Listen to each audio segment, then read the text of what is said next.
Hello 11th class political science students. Welcome back to our channel. Today we are going to discuss sixth part of the chapter, that is election and representation. Till now we are able to get a lot of things related to the chapter. We have understood basically forms of democracy, types of democracy you can say. Along with that we have discussed first past the post system. We have also discussed proportional representation. We have also discussed how the members of Rajya Sabha are elected in our country. Along with that, we have discussed the reason for the acceptance of FPTP system in India, and we have also discussed the concept of separate electorates. Today, we are going to move forward, and we have left on this particular paragraph yesterday. Okay, so today we are going to start from here only. Let us discuss now. Let us start. So basically, this is the statement of Jaipal Singh, and this is related to the Adivasi community, scheduled tribe community of the country. Okay, what is the statement saying? But I have come to say a few words on the behalf of Adivasis of India in the past. अब देखो वो किसके regarding बात कर रहे हैं जो past की सिचुएशन थी आदिवासीज की इंडिया में. Now he is saying thanks to the major political party, thanks to the British government and thanks to every enlightened Indian citizen. वो सभी को थैंक बोल रहे हैं. किस किस किस को थैंक्स बोल रहे हैं? हमारी मेजर पॉलिटिकल पार्टीज को, ब्रिटिश गवर्नमेंट को और एनलाइटेंड इंडियन सिटीजन्स को भी. We have been isolated and kept as it were in a zoo. पहले उनकी सिचुएशन कैसी थी कि उनको आइसोलेट करके रखा जाता था, सेपरेट करके रखा जाता था, जैसे कि एक जू में रखते हैं. मतलब they were separated. So we are willing to mix with you. वो क्या कह रहे हैं कि हम आपके साथ मिक्स होने के लिए विलिंग हैं, हम चाहते हैं. And it is for that reason that we have insisted on a reservation of seats as far as the legislature are concerned. इसीलिए वो क्या बोल रहे हैं कि हमने इंसिस्ट किया कि सीट्स की रिजर्वेशन होनी चाहिए. Right right? जैसे लेजिस्लेचर डिमांड कर रहे हैं, जैसे लेजिस्लेचर कंसर्न है उस चीज के regarding. They are also saying कि हम भी उसी चीज के रिगार्डिंग कंसर्न और उसी पर इंसिस्ट करते हैं. We have not asked for separate electorates. हमने सेपरेट इलेक्टोरेट्स की डिमांड नहीं की, बट हमने सिर्फ क्या डिमांड की कि सीट्स रिजर्व होनी चाहिए.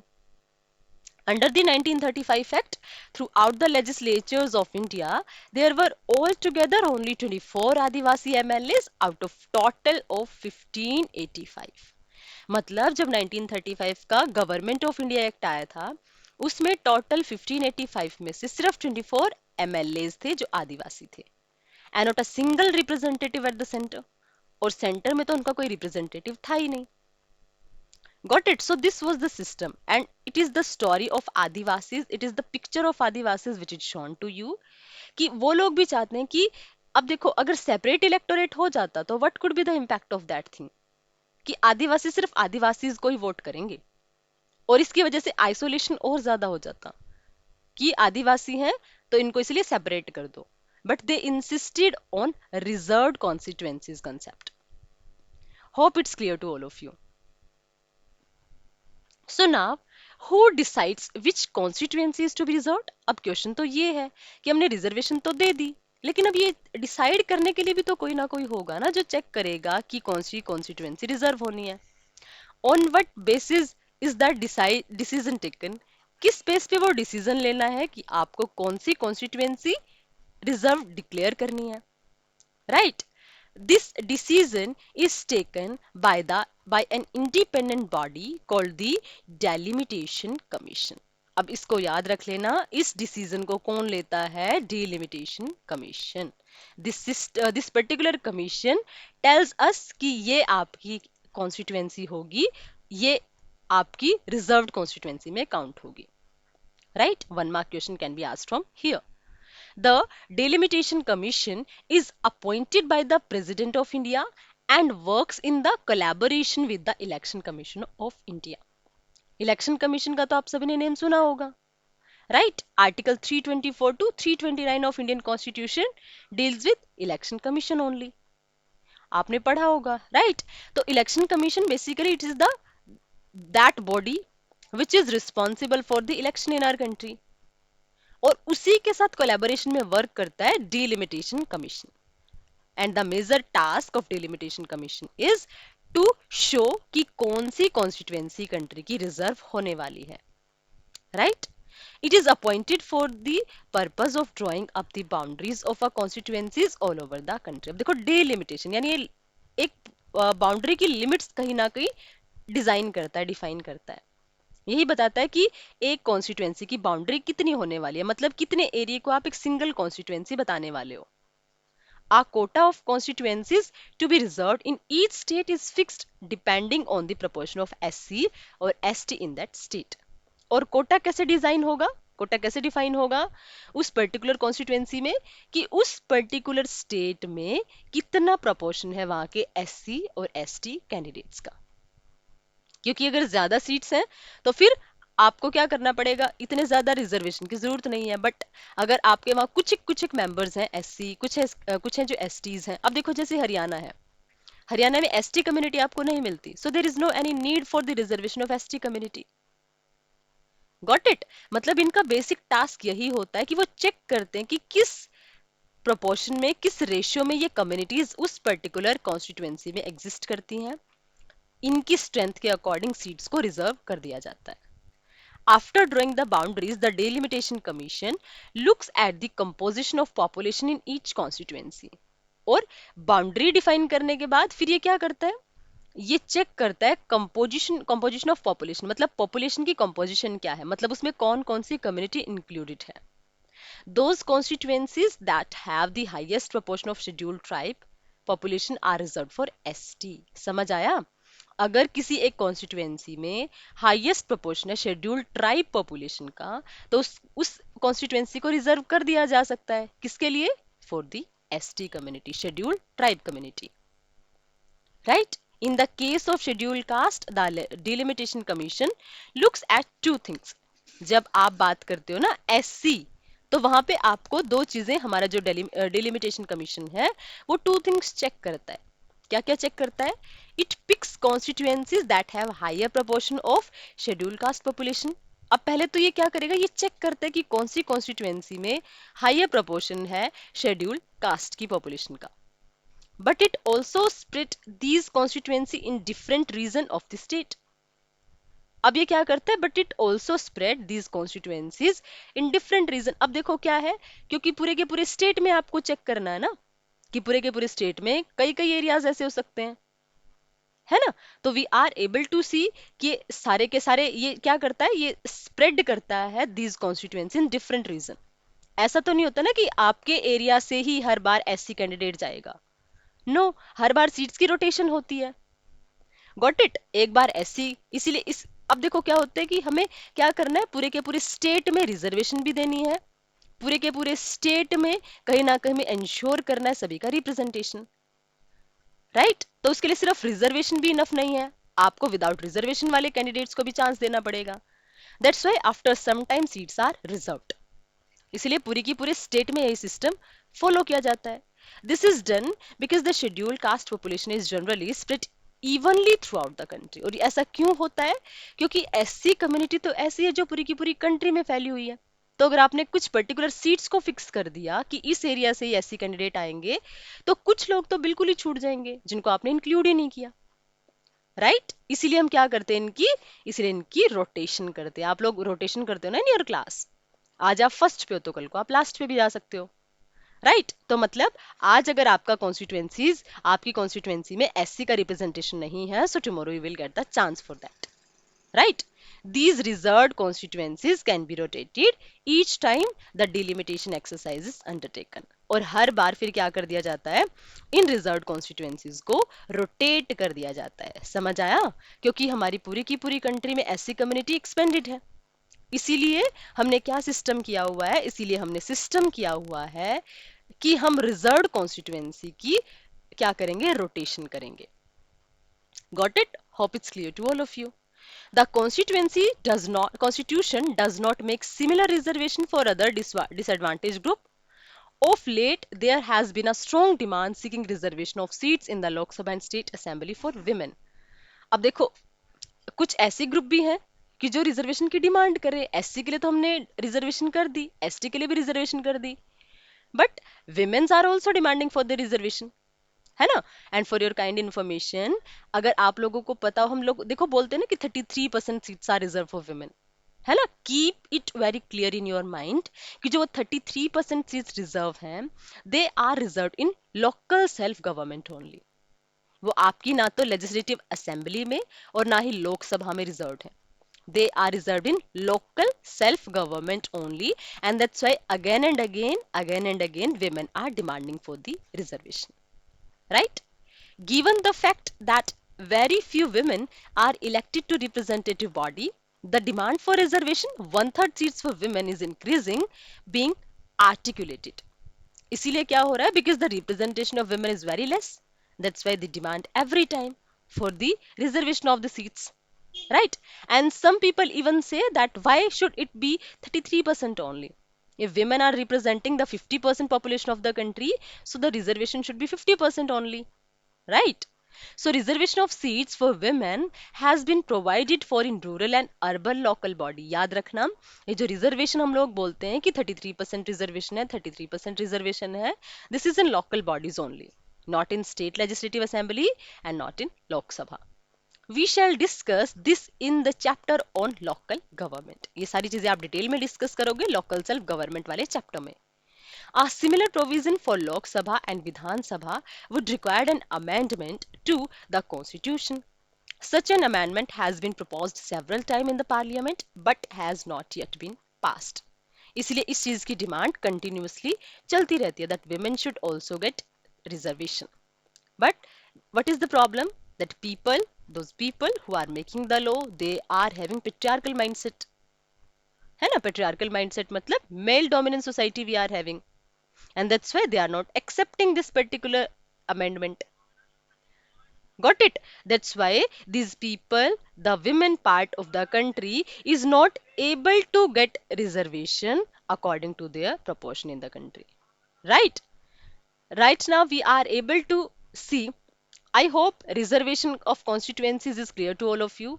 आपको क्या याद रखना है कि हमने सेपरेट इलेक्टोरेट वाला सिस्टम अडॉप्ट नहीं किया, क्योंकि that could have, you can say, endangered the unity of the country.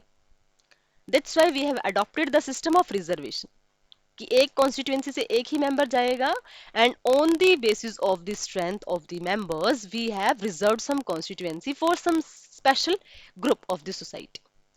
Right, we have seen कि जैसे कि हमने लोकसभा में क्या किया है, 84 seats are reserve for SC and 47 are reserve for ST also. Women's are also demanding again and again for the reservation, but the people who are sitting in the parliament, they are not accepting it. Next is free and fair election. अब देखो हमारी country में जो elections होते हैं, अब हम लोग ये बोल देते हैं कि ये कंट्री ना डेमोक्रेटिक है. बट क्या सिर्फ इतना बोल देना कि जो इलेक्शन किसी कंट्री में हो रहे हैं, तो क्या election is the security, election is the surety that the particular country is democratic? Of course not. क्यों? क्योंकि आपको पहले ये चेक करना पड़ता है कि जो इलेक्शंस है उनका मैनर क्या है, मेथड क्या है.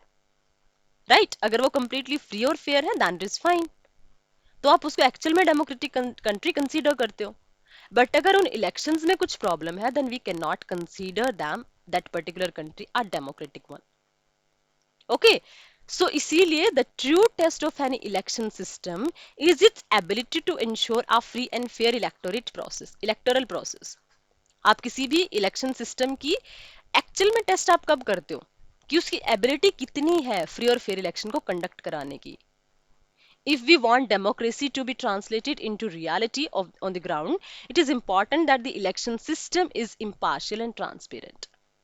इसलिए ज़रूरी है कि अगर हम किसी कंट्री की डेमोक्रेसी को रियल ग्राउंड में एस्टैब्लिश करना चाहते हैं, तो आपको इम्पोर्टेंटली क्या कंसीडर करना होगा, हमें चेक करना होगा कि उस कंट्री का जो इलेक्शन सिस्टम है वो इम्पार्शियल होना चाहिए, मतलब कोई डिस्क्रिमिनेशन नहीं होना चाहिए, एंड ट्रांसपेरेंट होना चाहिए, किसी तरीके का करप्शन और ये सारी चीज़ें नहीं होनी चाहिए.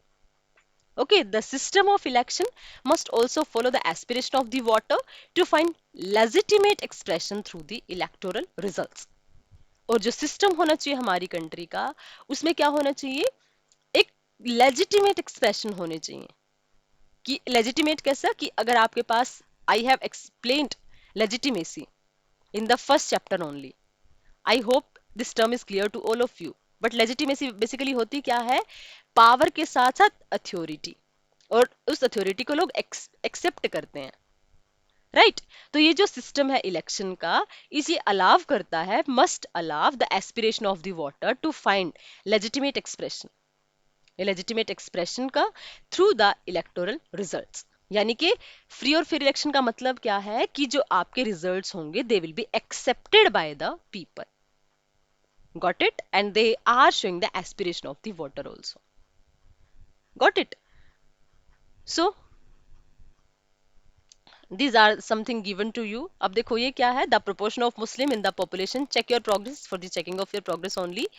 The proportion of the Muslim in population of India is about 14.2%, but the member of Muslim MPs in the Lok Sabha usually has been then less than 6%, less than half of their share in population. A similar situation prevails in most state assembly also. Three students draw different conclusion from this fact.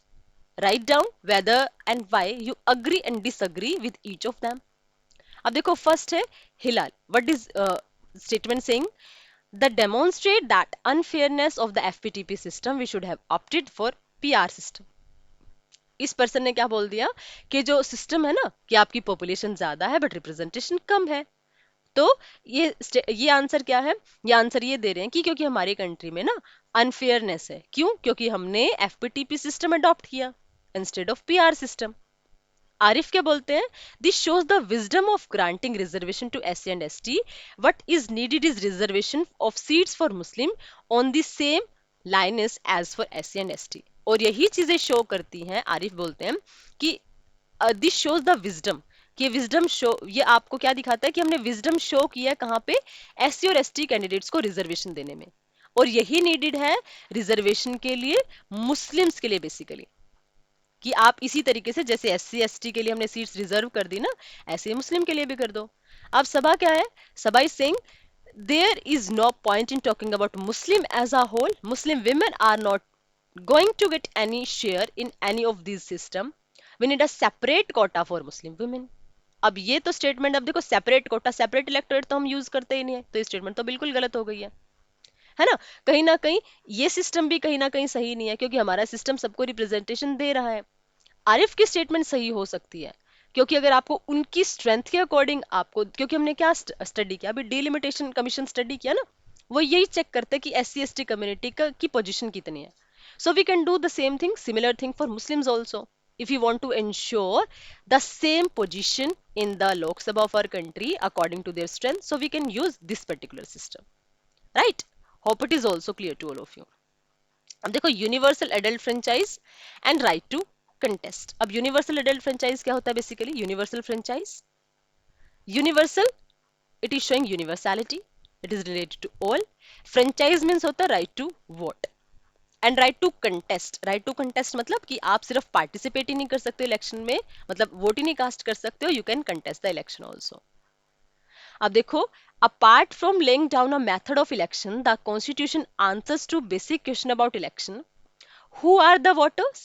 Who can contest election? अब हमारा constitution ना दो answers देता है कौन से question के लिए, कि एक तो वोटर्स कौन से लोग हैं, और इलेक्शन कौन लड़ सकता है। In both these respect are constitution follow the well established democratic practices. और इसमें हमारा कॉन्स्टिट्यूशन बड़ी अच्छी सी वेल प्रैक्टिसेस कहीं ना कहीं एस्टैब्लिश करता है। वो कैसे? You already know that democratic elections require that all adult citizen of the country must be eligible to vote in the election. Universal adult franchise का मतलब देखो, यूनिवर्सल अडल्ट फ्रेंचाइज, अडल्ट जितने भी अडल्ट है सबको वोटिंग राइट दे दिया, they are eligible to give their votes. This is known as universal adult franchise. In many countries citizen had to fight long battles with the rules to get the right. और बहुत सारी countries में तो fight करना पड़ा था, specially females को, जो खुद को so called developed country consider करती हैं, यूएसए, ब्रिटेन, वहां पर भी फीमेल को स्ट्रगल करना पड़ा। But we are lucky enough that in our country the women got voting right along with the male members only, right? So in many countries women could get this right very late and only after struggle. One of the important decisions of the framers of the Indian Constitution was to guarantee every adult citizen in India the right to vote. और हमारी country में क्या है कि हमने सभी को right to vote provide किया है। irrespective of their gender, right? So till 1989, an adult Indian mean an adult citizen, Indian citizen above the age of 21. पहले क्या थी हमारी कंट्री में जो अडल्ट की एज थी that was 21. Okay, but we have amended the constitution basically. अब देखो ये आप कैसे याद रखोगे, ये 1989 basically at that time there was young prime minister of our country that was Rajiv Gandhi. So उनके टाइम पीरियड में हमने चेंज किया था, बिकॉज यू कैन से कि कहीं ना कहीं कांग्रेस का इंटेंशन था उस टाइम पे यंगस्टर्स की वोट को गेन करना. That's why we amended the constitution. और जो अडल्ट होने की एज थी, एलिजिबिलिटी थी, वोट कास्ट करने की एलिजिबिलिटी थी, उसको रिड्यूस कर दिया 21 to 18. Okay, so adult franchise ensures that all citizens are able to participate in the process of selecting their representatives. This is consistent with the principle of equality and non-discrimination that we studied in the chapter on rights. और यही चीजें क्या show करती है कि हमारी country में complete equality है. हमने तो देखा ही नहीं ना कि कौन एजुकेटेड है, कौन इलिटरेट है, कौन मेल है, कौन फीमेल है, कौन क्या लैंग्वेज बोलता है, कौन किस रिलीजन को फॉलो करता है. No, we haven't seen anything. हमने जस्ट डायरेक्ट वोटिंग राइट सबको दे दिए. Many people thought and may think so today that giving the right to vote to everyone irrespective of education qualification was not right. कुछ लोग आज सोच सकते हैं कि ऐसा सिस्टम ना गलत है, because we should have considered some educational qualification.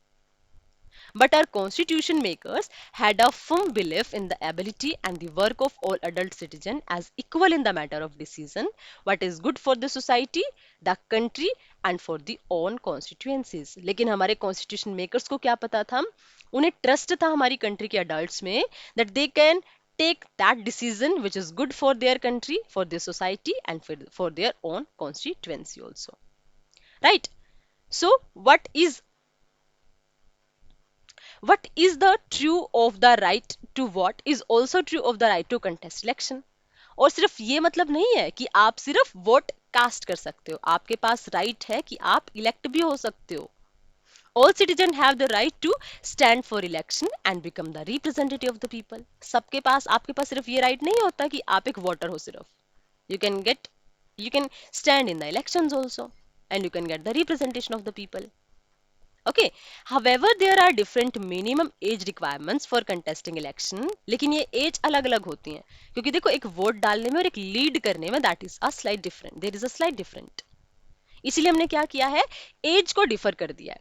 For example आप वोट कास्ट करने जाओगे तो योर एज शुड बी 18 अगर आपको एमपी को वोट डालनी है. बट अगर आपको एमपी बनना है then your age should be 25 at least. Got it?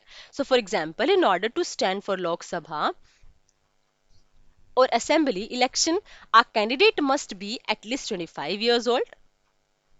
Got it? Voting के लिए आपकी एज है दैट इज 25, बट विनिंग के लिए, कंटेस्टिंग के लिए दैट इज 20, विनिंग के लिए आपकी, सॉरी, वोटिंग के लिए दैट इज 18 और विनिंग के लिए, कंटेस्टिंग के लिए that is 25. There are some other restrictions also. अब ये कैसे हैं?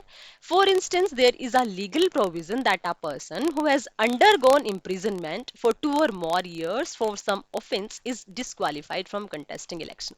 अब देखो ये वाली चीज किसके लिए जरूरी है? ताकि हमारी कंट्री में फेयर इलेक्शंस हो.